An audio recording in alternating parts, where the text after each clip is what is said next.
The mindset of an individual is very important to how that individual experiences the external reality around them.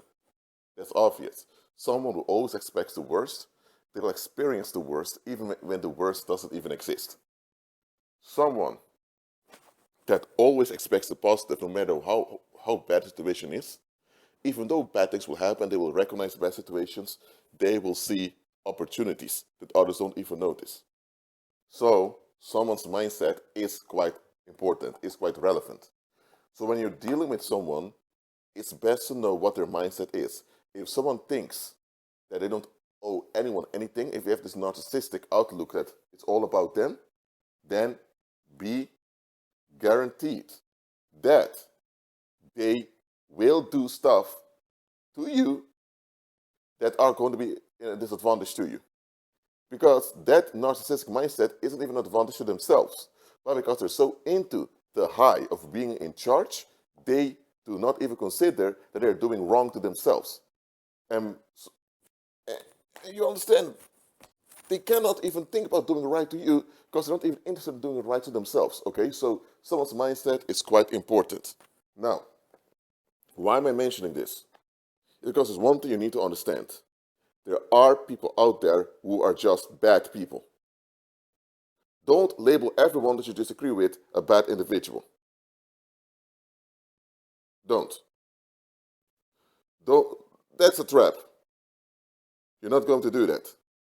However, what you also should never do is pretend like everyone has the will and, or we said, the willingness to be good or to become better, because that is a hoax. There are people on this earth who simply don't want to do the inner work. Now, what are you talking about, Rashid, the inner work? Now, we know what external work is. When you go to your job, or when you wake up in the morning, you brush your teeth, you wash yourself, you put on your clothes. This is just external work. Okay? The inner work has to do with your mindset. Okay? And there are a lot of people who simply refuse to do the inner work. They refuse. They don't even want to think about it. When you mention the inner work, they become defensive, saying you're going too far or it's too personal. Some people simply do not want to realize that they may have some thinking errors that need to be addressed. They refuse it.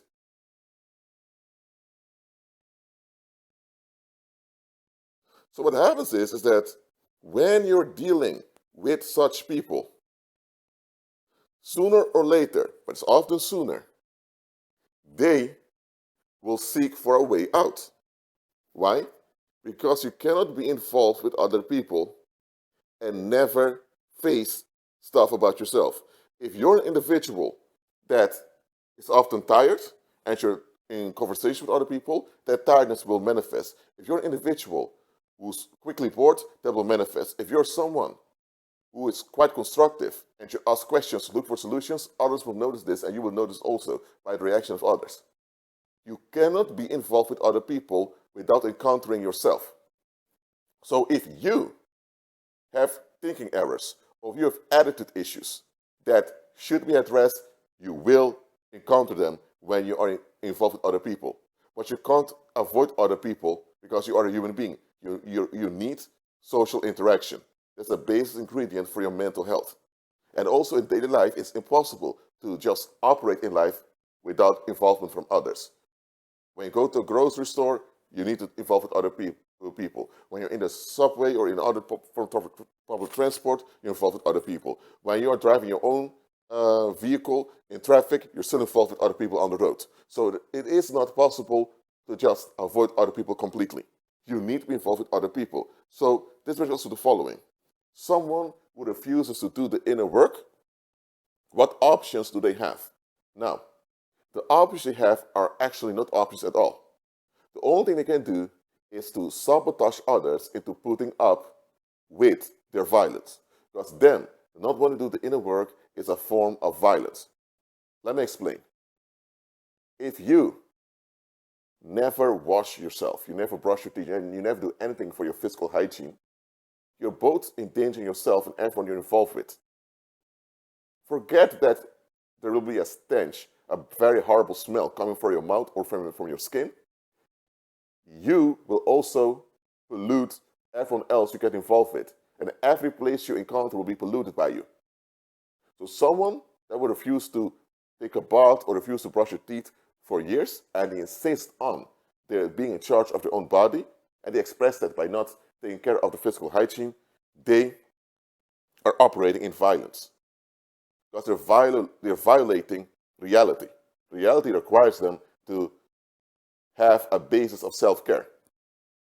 You get it? Now, there's a difference between someone who's mentally ill, due to trauma, and they need mental help, and someone who's just bad.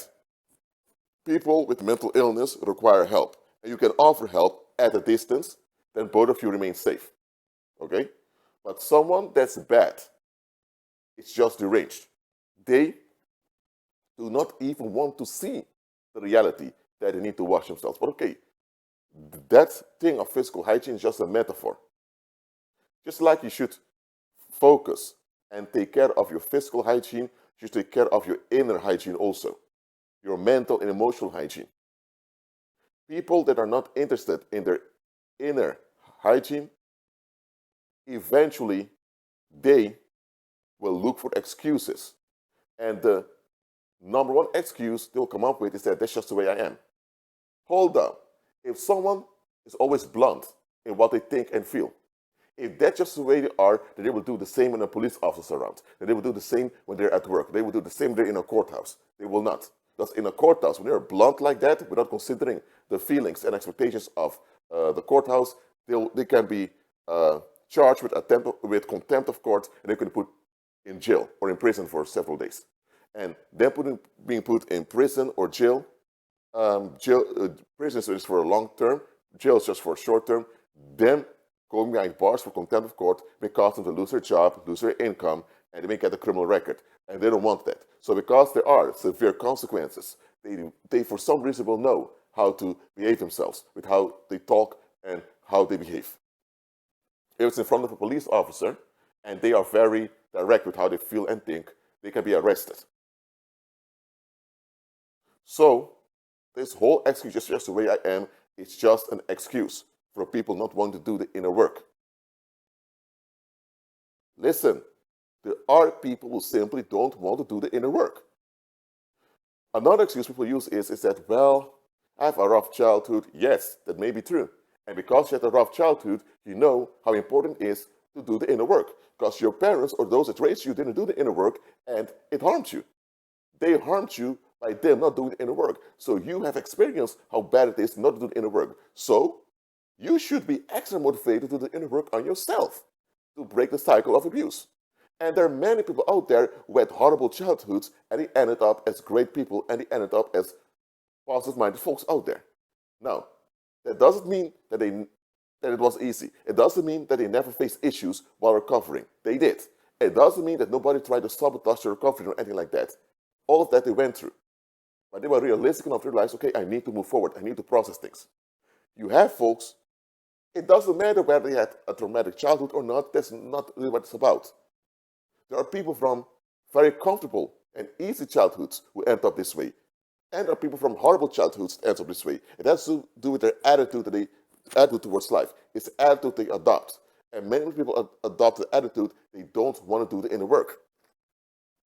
They always look for external distractions or external outlets.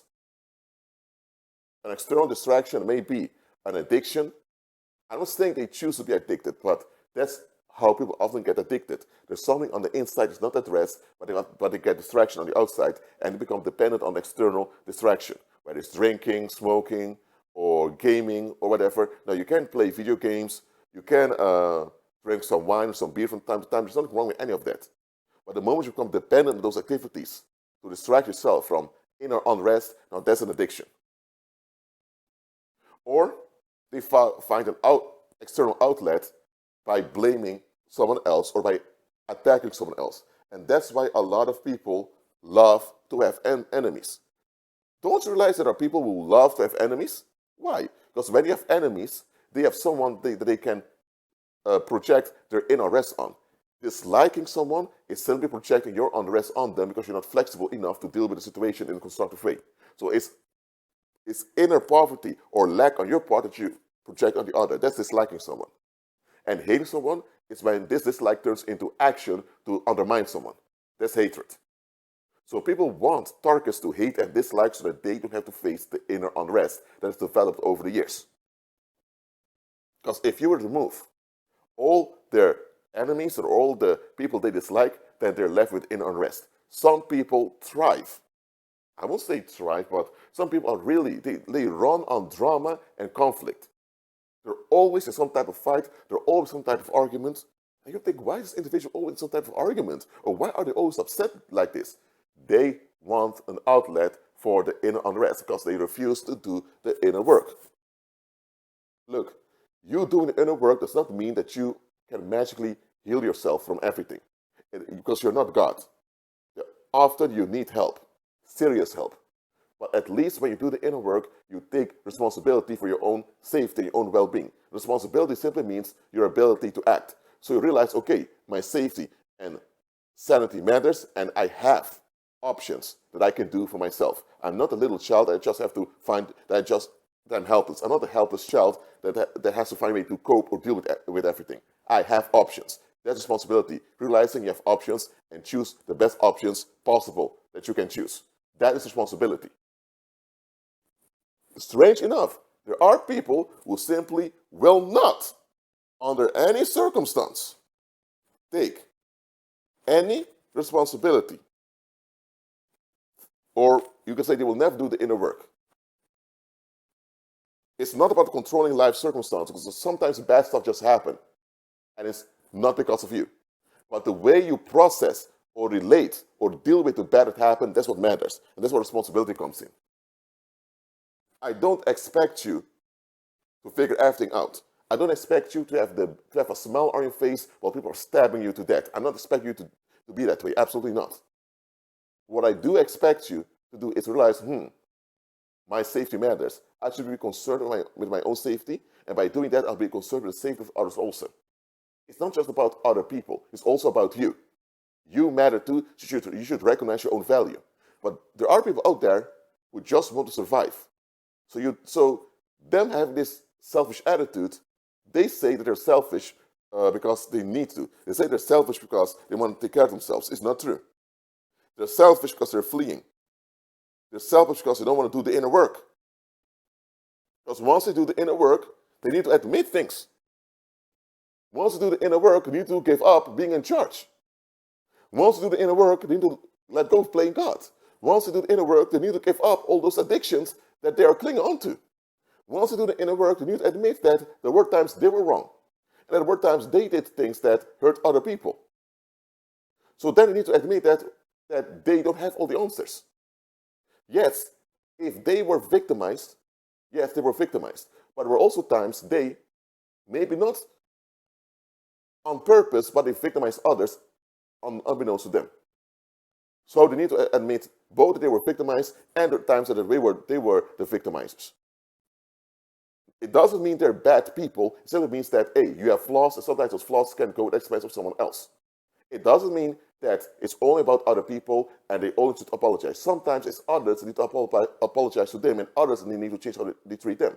But then you realize, hold on a minute, if it's others that need to treat me differently, but others refuse to do it, that's not something I can change. So then you realize, oh, I just need to be delivered from those people then.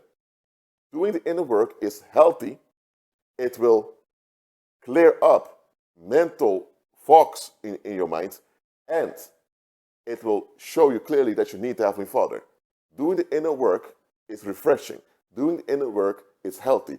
Doing the inner work is exciting because you realize there are options in life. A lot of folks are just interested in escaping. And when they can't escape, just want to escalate on someone or something just to avoid tension. There are people who insist on not doing the inner work. So such people will often tell you that they just close a chapter or they cut people off and they move on with life. First of all, that's not possible. Because wherever you are, you show up. If you have inner unrest or unresolved issues on the inside, it doesn't matter whether you move to China or you move to Korea or you move to Zimbabwe or to Peru. Wherever you go, you're there. And that inner unrest is there. So if you were in a marriage with someone and it failed because of your inner unrest, you can blame it all on your spouse and you can go to another individual, marry someone else. You'll face the same issue but with another individual.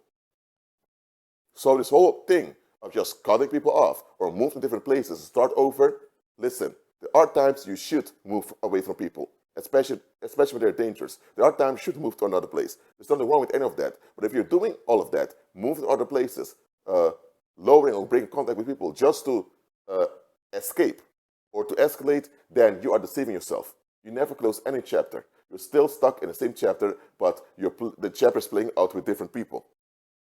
And that's how a lot of folks go through life. They go from relationship to relationship, friendship to friendship, living place to living place. They keep shifting around here and there, but the same conflicts keep playing out. Why? Because it's them.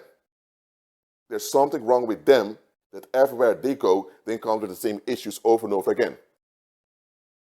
And look, if someone is a scapegoat, so someone is just a target of rage, eventually the individual realizes, okay, I'm a target. And once you realize you're a target, you want to get out of there. So when someone is a scapegoat and they realize, okay, why are people so upset with me all the time? Eventually it will become obvious that he or she is just a target. And then they want to get out once they realize somebody wants to stand up for them. Okay? But if someone is just a bad individual because they refuse to do the inner work, then they will always emphasize how innocent they are and how bad people are treating them. But they will never, ever admit their part. And even if they admit that they were wrong too, they only do it out of necessity. They don't really mean it. I'm telling you, there are people who just refuse to do the inner work. Realize that such people exist. So it's not you that makes them that way. They need to face themselves. They need to look in the mirror and they must decide that they want better. It doesn't matter how much you motivate them. It doesn't matter how much self-help books you give them. It doesn't matter even much you pray for them. Now, your prayers will be effective in keeping them alive and keeping them from fatal situations. So you can pray for them, but your prayers will have a limited impact if they are the ones insisting in the darkness. They must give up the darkness for the darkness to be dissolved. The darkness will only be dissolved from within them when they choose to give it up. They keep investing in the darkness. They keep investing in a low self-esteem. They keep investing in bitterness and in resentment. They keep investing in dislike and hatred of other people. They keep on investing in avoiding. They keep on investing in tragic ways of thinking. They keep on investing in sorrow. And if the grief is something that just won't go, it's because they're investing in the grief. Yes, there are people investing in grief, because at least it gives them something to distract them with, something to be distracted by. So it's not about the individual who passed away or the bad thing that happened to them. It's all about them avoiding facing what happened or facing the implications of daily life that they need to face. Some people are investing and playing with, they're investing in the doo-doo and they're playing with the doo-doo. So they keep complaining about the doo-doo, but they put their whole face in the doo-doo. That's what a lot of people do. So realize that there are people out there that you can only pray for at a distance. The furthest that you can help them and reach out to them is praying at a distance. Much more investment is not possible with them unless they give up the darkness. So as long as they are invested in the dark side, you can only help them out by having restraining prayers, prayers that hinder fatal outcomes with them. That's the only thing you can do. So know who people are and know who you're dealing with. And when you notice that someone refuses to do the inner work, then keep them at a safe distance and don't be too close involved with them. I'm telling you, be at peace.